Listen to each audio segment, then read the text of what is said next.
I need some traction. You need some traction.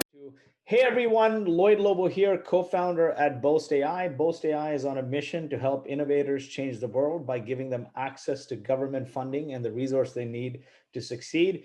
Today's traction session is brought to you by Boast AI Launch Academy in partnership with Product Collective. My good friend here, Mike Balsito, runs Product Collective, one of the top communities and organizations for product leaders around the world.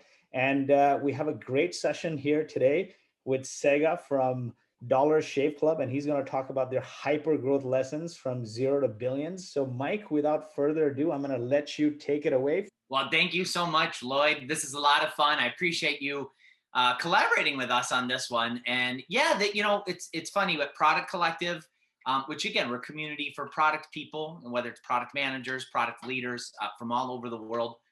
We love interviewing product people too. We do them through our industry interviews. And as you know, Lloyd, when we were chatting before, we were like, well, what if we were to collaborate on something and do it all together? So I'm glad we're getting to do this. And yeah, this session, it's going to be with Tsega Dinka from Dollar Shave Club. I have a ton of questions for Tsega, all on sort of the evolution of the growth that Tsega and the product team at Dollar Shave Club have experienced over the years. Tsega, how are you?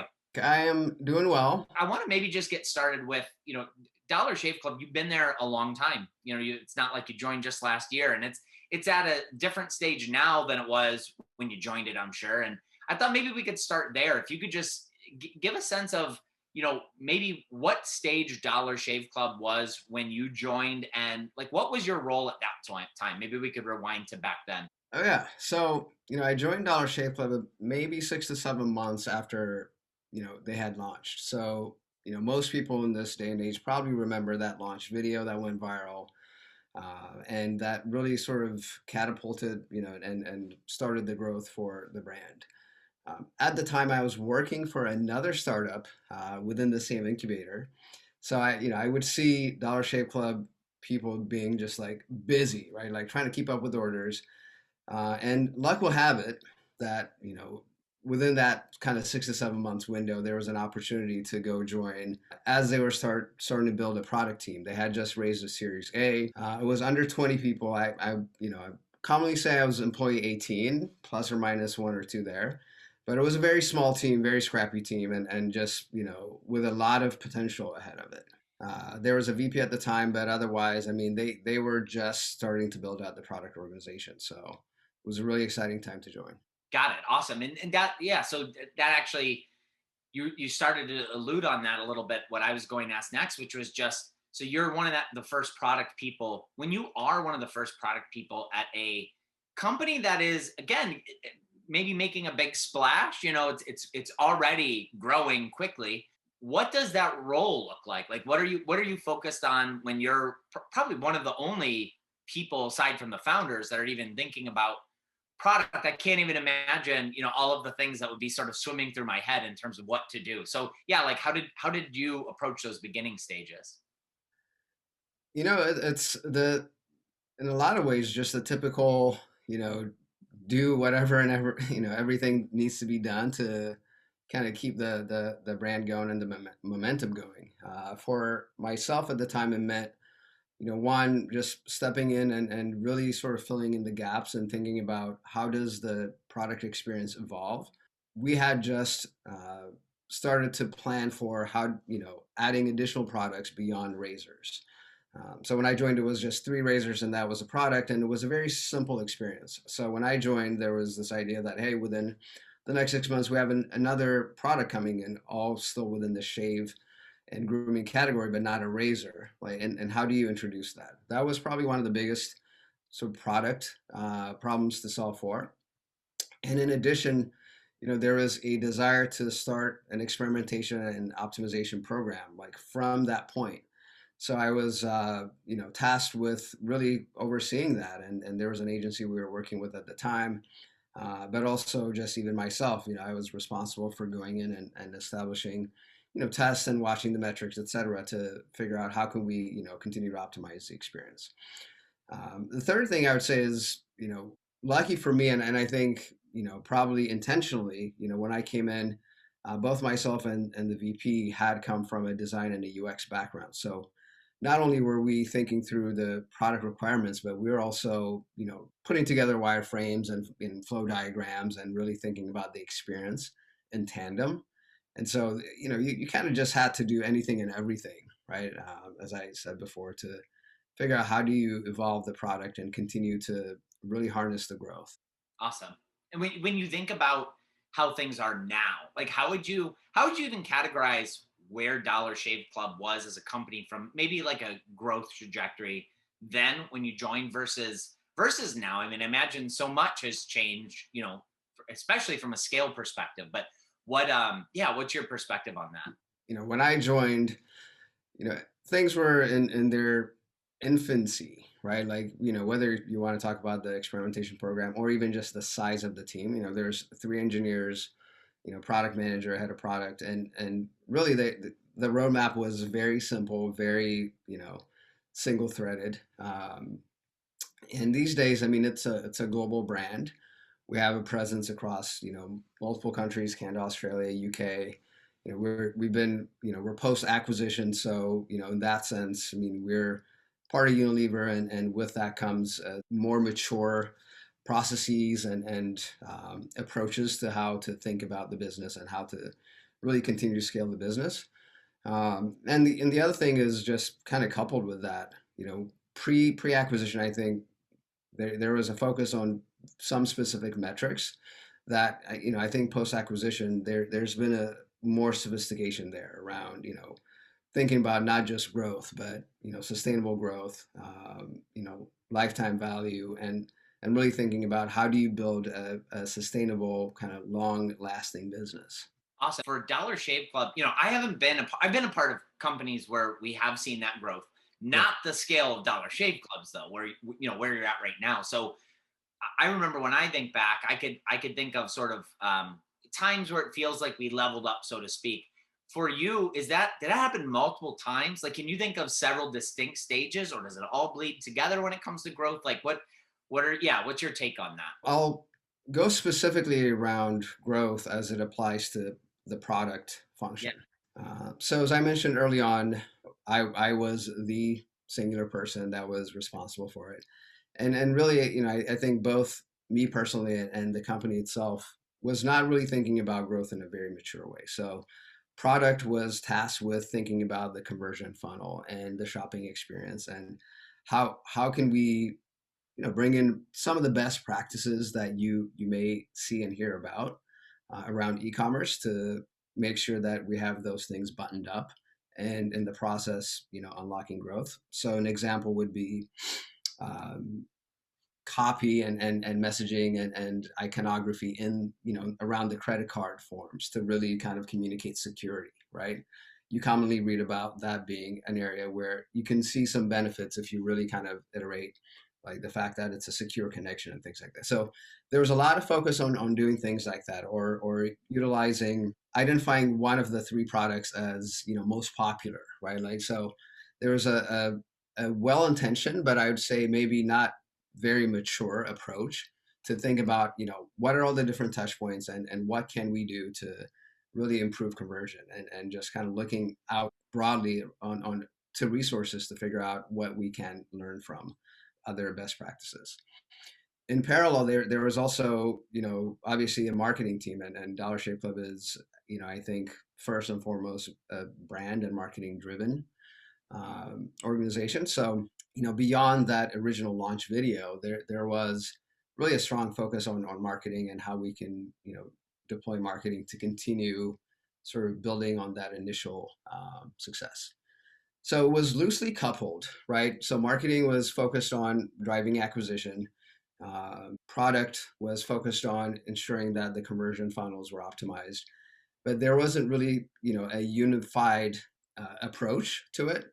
So we would do certain things. As an example, the Facebook platform, the advertising platform, launched maybe a year into Dollar Shave Clubs, and at the time we had only a web optimized experience, and so in order to take advantage of that, both the marketing and the product team came together and said, let's make sure we have a mobile first or mobile, optimized experience. And coupled with that, the marketing team also started to experiment with the Facebook platform, and that really unlocked growth. So there were opportunities to work together like that, but they, generally speaking, two teams were operating more or less independent, and it was that way for, I would say, a good 3-4 years. At which point, I think, as a company started to mature, and we moved through maybe some of the early adopters and started to really having to think and be more deliberate around how we continue to drive growth. Then you had what I would call the second stage, where product and marketing were more closely coupled, but still divided by KPIs.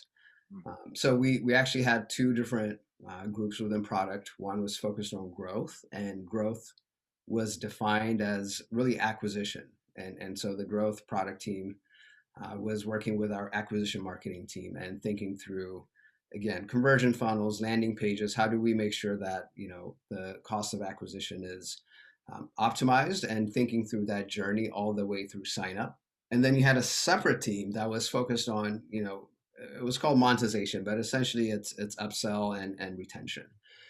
And so you had, that team sort of tightly coupled with the life cycle marketing group, and thinking about those metrics. And obviously, it was an improvement in that there was at least closer alignment and planning and collaboration. But inherently, these KPIs are so dependent on each other that the fact that there were two groups focused on these two KPIs, left some opportunities that were not being taken advantage of. Then the third stage, I would say, which is most recent, I would say 1 to 2 years, has been really to think about growth as holistically, right? Like, so it is marketing, it is life cycle, it is product, and all those KPIs, whether it's the acquisition and conversion related KPIs or retention KPIs, are sort of looked at holistically, because depending on, for example, what channel you're bringing a new consumer, they may behave a certain way from a retention standpoint than another channel. So you can't really split those apart and just focus on acquisition and then look at over here retention. You really have to look at the journey end to end and understand your audience and how they behave. So that's the latest stage that we're at. And I think, generally speaking, a lot of organizations, thinking about growth, are moving in that direction, which is thinking holistically, as well as combining the marketing functions and the product functions so that they're working together versus sort of separately or in silos. That's super helpful to lay it all out like that. So I appreciate that. And by the way, when you're talking about all those different teams, I was thinking back to when I was getting an email saying, "Hey, Mike, do you want to add hair pomade to your order that's coming up?" And of course I added it, and I'm like, that's probably from the monetization team, now thinking back, maybe. Absolutely. So love that. I love that. Yeah. By the way, I see an audience question coming in here, and you actually covered maybe this, but I'm gonna ask it in case there's more to add here. And I think this came through when you were talking about the beginning stages, those early stages. The question is just, what were the key growth levers for the business? So I guess if you think back to those very early stages, were there certain growth levers that were, above all, like that's what's on the dashboard that you're looking at? Yeah, I'll let you answer that. Yeah, honestly, again, I go back to that original video. That was very unique for Dollar Shave Club. Obviously, most startups don't have a marketing campaign that goes viral. So that was probably one of the biggest drivers early on, and that there was a lot of tailwind that the brand benefited from that original video. I think beyond what I mentioned around just being early adopters, of the Facebook advertising platform, was another huge unlock when that was coupled with really the work on product side to make our experience mobile optimized. And then the third one, which is kind of this email you mentioned, was looking at from a lifecycle marketing standpoint. How do you create opportunities for your subscribers to engage and buy your products on an ongoing basis, knowing that you have this package that is about to ship out to them? So that campaign that was built around that moment was another huge unlock. And I think it's, in this day and age, it's probably become more common. I see other direct-to-consumer brands doing it as well. But going back 10 years, like that was in a lot of ways new territory we had to think through and uncover. I would say those are probably the biggest ones. And later on, we, similar to other brands, we had to start to think through how do you couple maybe your traditional offering with more of a trial, right, to get people in the door? Because again, I think once you move past the early adopters, you have to create incentive structures to really allow newer audiences to try your product, maybe risk free. So we did a lot of experimentation there to figure out what is the right offer that gets people in the door and is protected against abuse, which is very common when you have offers out in the marketplace. So those are I would say the four things that come to mind. That's helpful. I appreciate that, and I'm sure the listener appreciated that too. So thanks for that question. Keep those audience questions coming. Really want to get to as many of them as I can. But I actually have a question of my own that I wanted to sort of tee up next, and it's that in any startup company, when you're getting going, I know there's a lot of experimentation and optimization, and those are things that are sort of critical to any product team. I'm curious what the approach was on experimentation and optimization, and also just how that's evolved. Those things don't stop, once you've scaled up. They're probably a lot different. So curious how things have evolved on that front too. Yeah, early on, and I think a lot of it probably has to do with my background coming from a UX side, but a lot of the experimentation was focused around the user experience and how do you make the conversion funnel, right, frictionless or with as little friction as possible. And that meant thinking through how you talk about the products, or even how you display the price. There's interesting, I'd say, examples out there of when you put a price next to a product, whether or not you price it $4.99 versus $5, or when you do 5 and 2 little zeros versus a 5.00, all the same size. There's little things like that you can do to eke out 2-3% improvements here and there. And then as you go through the actual like checkout steps, there's, I think rightfully so, commonly shoppers are wary about creating an account, right, when they're buying products online. So how do you really communicate the benefits of creating an account? How do you set a level of ease and trust around the credit card form?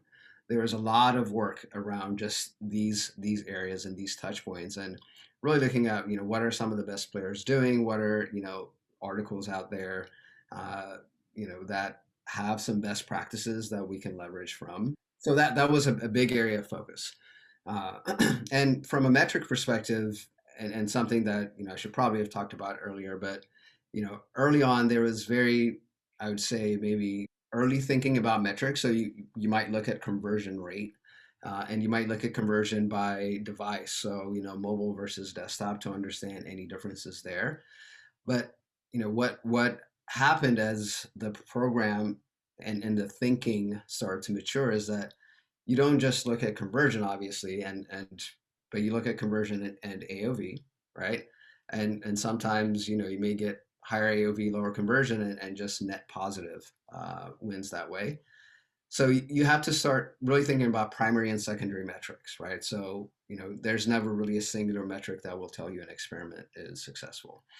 And then coupled with that, there's also, especially when you're working in a subscription type brand, you have to look at what you might call leading indicators and trailing indicators. So leading indicators might be results and metrics that you can measure immediately in the session. So wow, we're getting consumers to move further down the funnel or to convert at a higher rate, right? Like all those things you can measure right away.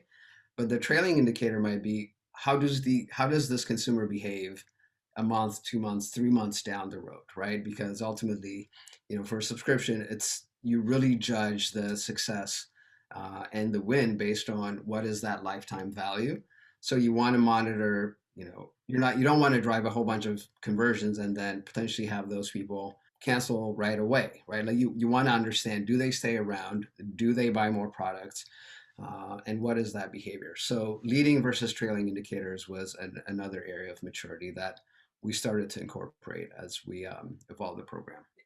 I love getting into the details like that, because I think that's the kind of thing that, as we're all in our various stages, like these are things that can help us just as we're trying to grow. So thank you for that, Tsega. And actually, I was going to ask you, for people that are in the middle, like, and this is you obviously, when you're on your product journey, there's never the point where all of a sudden a notification pops up on your phone and it's like, you've now reached product market fit. Congratulations, you're at level 2, or congratulations, you're now scaling. Like, we all have to sort of feel these things out. But for people that feel like they're past that pure startup stage, but maybe they're not at that truly scaled up stage quite yet, they're in that middle. What are things that we should be focused on when it comes to growth? Like, are there certain metrics that, I know every business is different, but are there certain things that maybe we should be keeping an eye on, that, again, maybe we've graduated from in the pure startup stage, but also maybe it's a little different than that scaled up stage? Yeah, I think what I just spoke about, which is really applying a multi-layered view into your metrics, is important. And I don't know if that's really unique to the middle stage. I think that should be ideally applied as early as possible. But having that multi-layered, both primary and secondary, as well as leading versus trailing indicators, is a practice that I think would be great to apply as early as possible. The other thing, and this was advice I got early in my days at Dollar Shave Club, uh, and I think anyone can benefit from this, is that the sooner you can start to really document and create a space around what experiments you ran, what you learned, the more kind of sustainable and the more set up for success you will be in the long term. Otherwise, what tends to happen is that the same experiment might get run 3 or 4 times, or sometimes a product feature that was tested and provided great results, just through the turnover and different people coming in and going, that knowledge may not be transferred, and so a piece of the product that was successful may inadvertently get sunset.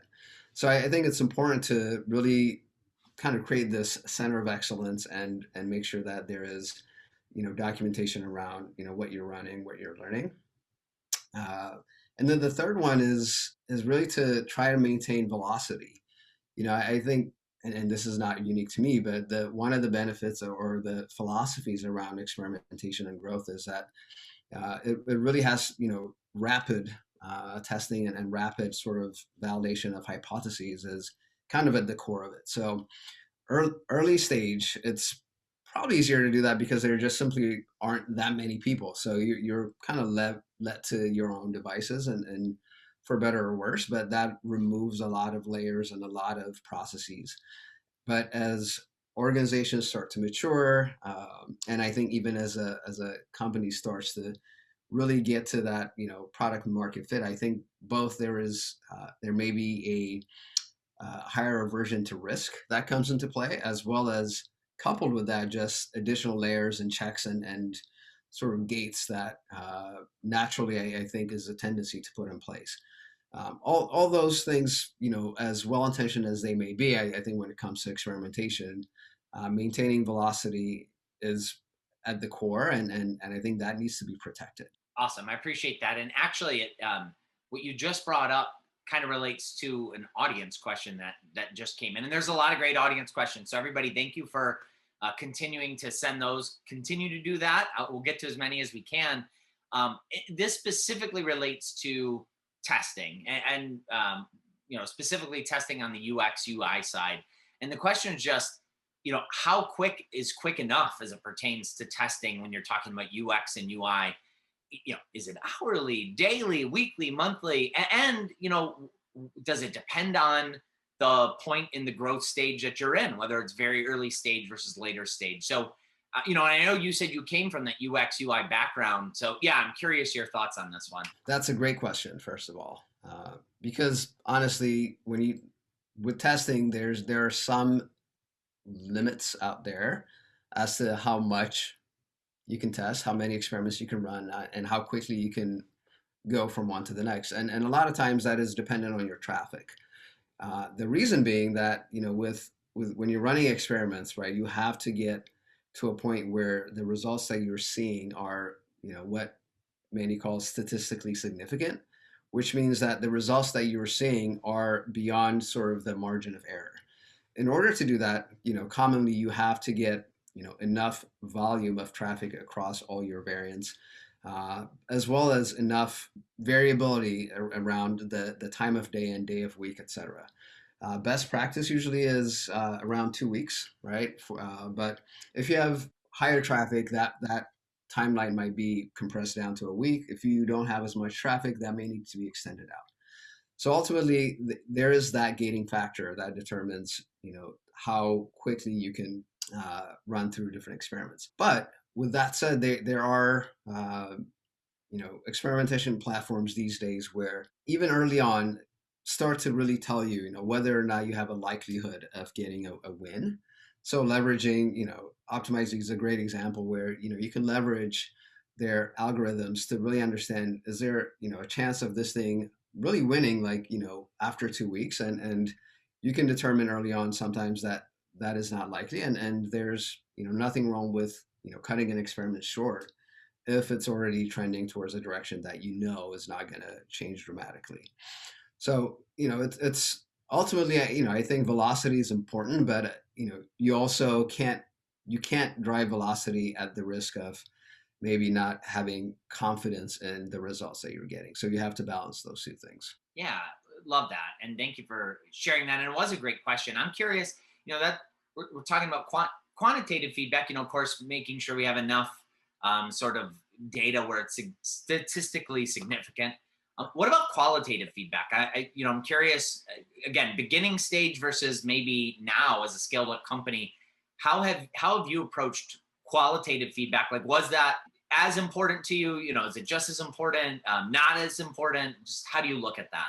For my experience, we didn't really bring in high level of qualitative feedback early on. That came with, both the maturity of the organization and the breaking out of different functions when, as we started to actually build out a UX function, right? There was a UX research expertise that was built into that. And looking back now, though, I would say there's nothing inherent about the stage of a brand that would determine whether or not qualitative feedback is important or should be. In my experience, I think the earlier you can have that, the better. And obviously the qualitative a lot of times helps you understand the why, right, behind the data that you're seeing in your analytics or in your experiment results. I think it's always important to have that, and if you don't have that function built in, obviously there are also platforms that can help you get that right, like whether it's UX surveys or heat map tools, etc.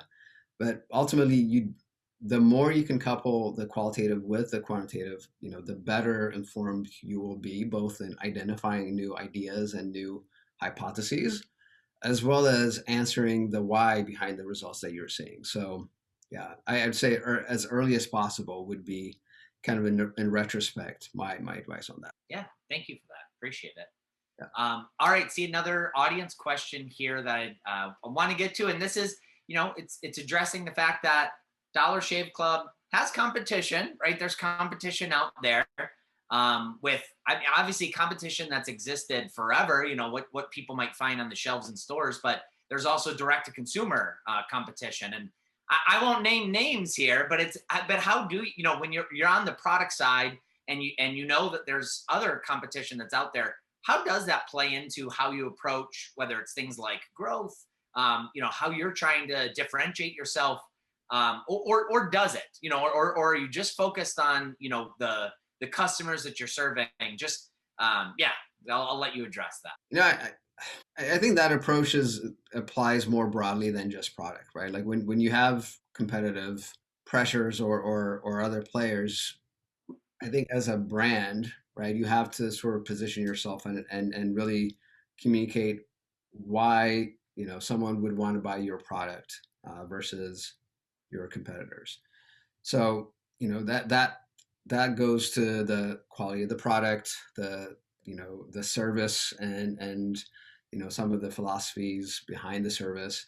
Yeah, I think that also trickles down to the product experience, and ultimately, everything that, whether it's product or marketing or even the customer service team, all of that is a reflection of the brand and the values that the brand really is putting out there. So in that sense, there has to be awareness as to what the competitors are doing, whether it's from a marketing campaign perspective or a UX perspective or product offering and even offers, etc. But you have to come back first and foremost to, what does our brand stand for? What are our values, and how do we make sure to just continue, building and reinforcing those things, and really just kind of, operate from that core truth first and foremost.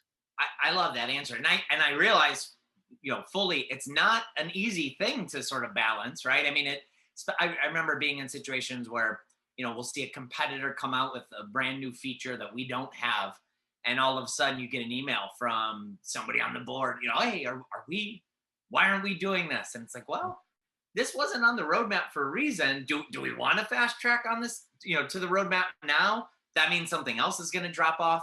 Those aren't easy things to weigh. So I love that answer though, because I think it's like, if we can keep back on, well, what is it that the brand is meant to stand for?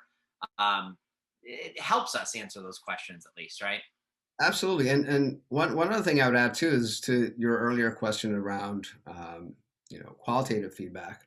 If you're listening and talking to your consumer base, then I think you have the validation that you need as to whether or not you need that new functionality or that new product experience, etc. Like you work with your consumer, and you work with your values and what your brand stands for, and I think that becomes really kind of the primary drivers of your decision. Now, that's a great point. That's a great point for sure. I did have this in my notes to talk about product-led growth, and this is a term. I feel like this is like one of the buzzwords lately, like these last couple or a few years at least. I'm curious if product-led growth is it something that applies to direct to consumer brands too, direct to consumer product companies like yours. What's your take on product-led? Yeah, I think it's maybe slightly different for direct to consumer brands, but ultimately, product led growth is really allowing your product, right, to be maybe the primary driver of growth versus marketing or sales. So obviously, a brand like Dollar Shave Club, is highly reliant or utilizing marketing as a way to continue to drive, visitors and to, reach new audiences. So I don't know if a DTC brand can ever move away from marketing led growth, but where I think product led growth can come in is allowing, things such as functionality such as referrals, right? Like to really, complement the other areas of spend, so that you don't have to spend for every consumer that you drive in, or you don't have to spend as much for every consumer that you drive in, or even looking at the experiences and thinking about what are product features and functionalities that can help drive upsells of product, or that can help improve retention metrics, right? So there are things you can put in there that are more sort of evergreen and lifecycle based, where you're not really reliant on spending marketing dollars, but your product functionality can definitely allow to unlock areas where you're driving your metrics, and hopefully reducing the amount of spend that you have to put out there on the marketing side. So it applies, but I think compared to a software company where product led growth can really be kind of the way that brand unlocks growth more efficiently. I think for DTC product, I'd say maybe can be on an equal footing with marketing, but I would challenge the idea that product led growth can really be a primary driver for DTC brands. I love that, and thank you for addressing it. Yeah, it's like it's one of these things that feels like everybody's talking about it, but it's like, hey, in certain cases, does it make sense or not? So I appreciate you addressing that. Thank you. There's a ton of audience questions. I want to get to more. Maybe the one of the last questions that I have for you though is that we're talking about a lot of best practices, things that companies ought to do at different stages. I'm curious about the mistakes you've seen along the way, whether you and the team have made them, or maybe maybe not the mistakes you've made. Maybe it's mistakes you've seen other people make, whatever it might be. But I always love learning about mistakes because it helps me avoid doing those things so I don't have to go through them too. When it comes to growth, what mistakes do come to mind for you? I think a common mistake is probably over investing in a test or an experiment. Again, inherently alongside velocity, it's the whole point of early experimentation is to really guide where it makes sense to invest and where it makes sense to not invest, right? So I think core to your program needs to really be what is the right level of investment to answer the question as to whether or not this is the right sort of solve or the right answer to this hypothesis. I've experienced and I've been guilty of it as well, especially at some of the earlier stages. In my experience, setting up a test and launching it, spending up to 2 weeks on that. I mean, that's a long time. 2 weeks, 3 weeks, especially when you're thinking about engineers, who could be sort of building out more validated functionality. So I think that a big important takeaway is really be critical as to what is the right level of investment. And I think for growth and experimentation, there are different ways to validate ideas, right? Like A/B testing is one, obviously, but user research, paper prototypes, painted door tests. There are many different ways ultimately that can help you get directional answers to know whether or not you're barking up the right tree. So I think that is important. The other one is, and I touched on this earlier, but it's to really take a sophisticated approach to your metrics, right? Don't look at single metrics to determine whether or not you're getting the results that you're looking for.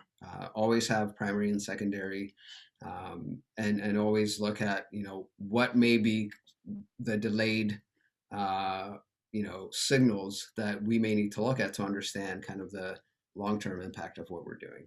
I'd say those are probably the two that I've had to learn along the way, but I would hope others can really start there because the benefits are not really kind of isolated to mid or later stages. I think they could be beneficial at any stage. Yeah, that's helpful for sure.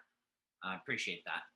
I see an audience question. Actually, there's a couple questions that sort of revolve around Dollar Shave Club's. I don't want to. I don't know if it's transitioning or at least starting to move from purely direct to consumer to now direct to consumer and retail, and with products being available in retail stores. Throughout that transition, does that have an impact on the product team too? And if so, like what kind of impact does that have on a product team? That's a great question. I think just simply at a highest level, you have a new type of audience right now potentially coming to your direct to consumer experience. What I mean by that is, if you're a pure direct to consumer, that channel is the only way a consumer is going to see and hear about your product and purchase your product. But now you're likely to have someone who may have purchased this product off the shelf, who may have tried it off the shelf. And so when you think about your direct to consumer experience, you have to kind of keep that into account and not optimize for someone who's just a first time first time shopper of your product, but there's this other person who may have had your product before, and how do you allow that person to come and buy products on an ongoing basis? I think that's point number one, right? You just different personas, if you want to call them that. The second point is, I think between obviously retail and direct to consumer, you have that shopper has to really understand, why do I want to buy directly from you versus from the shelves. So your benefits and your value propositions have to be super sharp and clear to ensure that, again, there's obviously value in having that shopper buy directly from you than a retailer, but you have to really kind of paint that picture and very clearly. I'd say those are probably the two key ones, right? Like, again, very very much all related to the idea that it's a new audience type that might be coming to your digital experience, and how do you balance and ensuring that you're balancing for that new audience type alongside the pure digital first time visitor experience.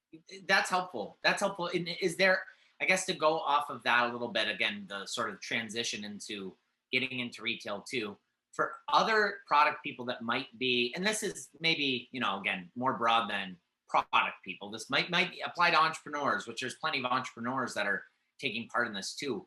Do you have perspective on the right time to start to try to get into, like, okay, we were DTC, now we're going to, try to make sure that this product is on the shelves too.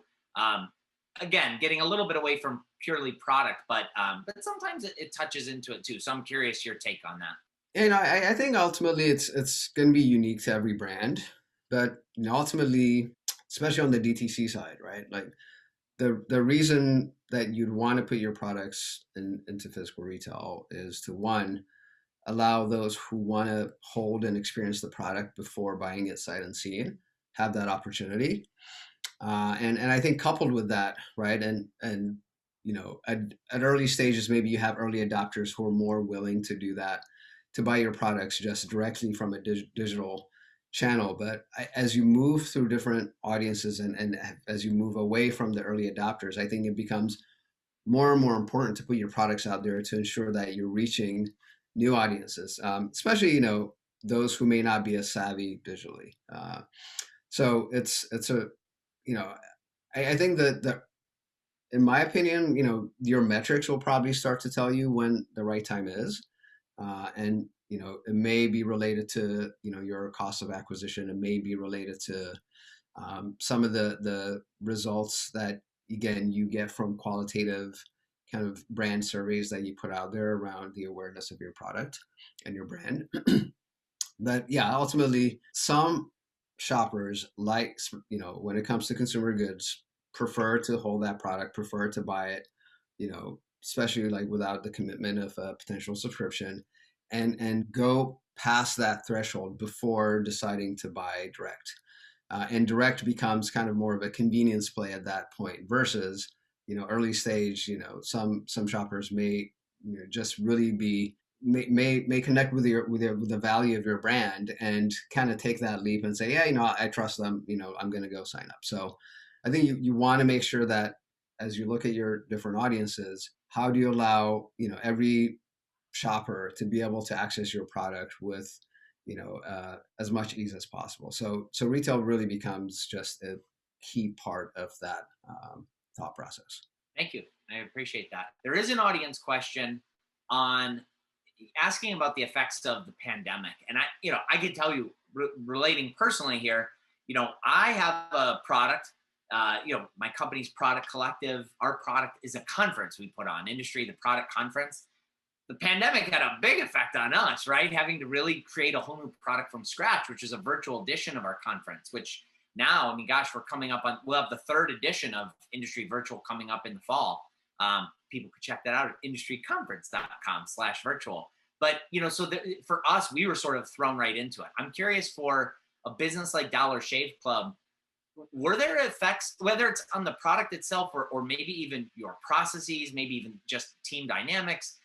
What effects did the pandemic have for you? And I guess maybe on the product too, marketability. I guess there's more quarantine beards happening about a year ago, but maybe you could talk about that a little bit. Yeah, the two things that stick out for me, one is, and neither is going to be unique to Dollar Shave Club, but one that a lot of e-commerce brands saw unexpected growth during the pandemic, because especially with personal grooming products, you're not going to the store to buy them, right? Like there's just a lot of safety concerns with that. So there's just a huge behavioral change in shoppers who may previously have not been as comfortable buying products online, becoming more comfortable with it because of the pandemic.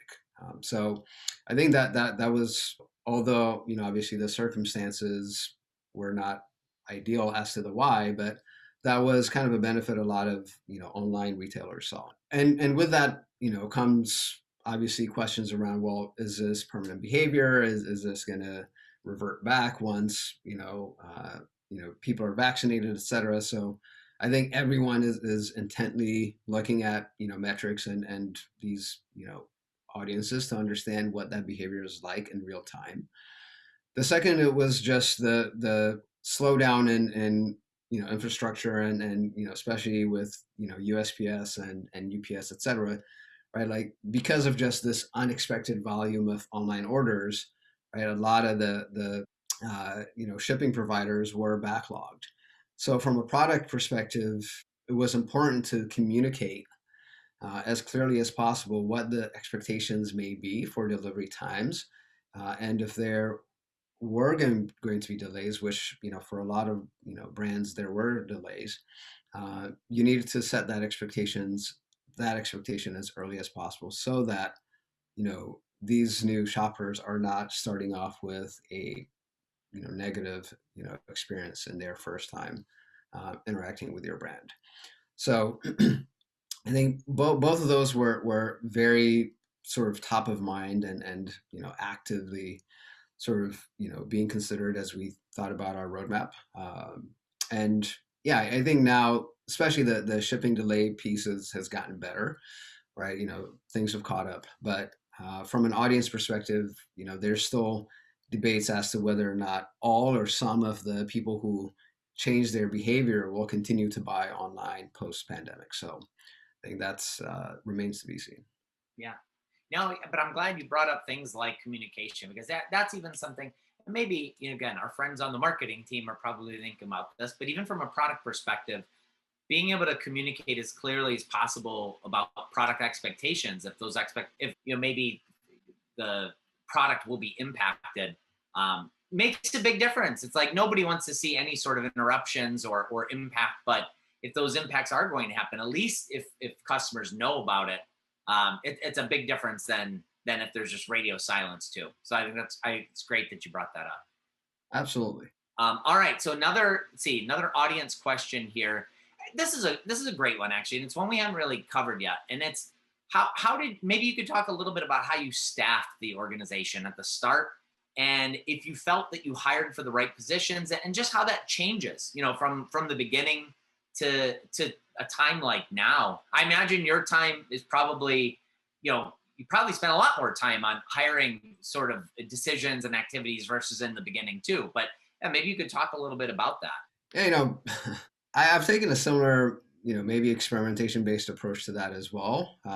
Simply to say that, how you hire and how you organize your team has to evolve and allow for flexibility. So, obviously early on, I was an individual contributor, and I was wearing multiple hats, as I mentioned. Like, I was wiring up, user flows and writing requirements and even helping out on QA. But as the product team evolved, the UX function was broken out as its own. The design function was broken out as its own, and product, really sort of concentrated on thinking about user stories and identifying, what are the right experiences to build for the consumer. Over time, even just within product, there's been a couple of iterations, as I mentioned earlier. There was a growth product versus monetization product approach. I myself, at points in my career, have stepped into more of a product ops function to really sort of remove a lot of the cross-functional communication and roadmap planning responsibilities off of individual PMs, and allowing those individual PMs to really focus on building products and centralizing these other responsibilities within product ops. And these days, I have a product ops role under me, and then I have a product team under me, and even within that product team, we've at times have looked at a technical product organization versus a consumer facing or experience product organization. We've moved away from that. And these days we're looking at, what you might call like a growth core versus platform approach. So, ultimately you have to, organizations are living, breathing things, right? And there's always, changes that are happening both internally and externally. So from a product team organization standpoint, I've always kind of just gone with the philosophy that you have to be flexible and evolve your organization to fit wherever you are, in that current stage. Great. I appreciate that. And yeah, it's an important question too, because it's like, if as our companies grow, the team's super important in the beginning, but getting those right people in the right seats, it's especially important as we're growing as well. So yeah, thanks for addressing that. Maybe given that we're coming towards the end of our time here, which, I mean, we're spent a full hour and this actually went by really quickly. So I think that says a lot about you, Tsega. So thank you for that.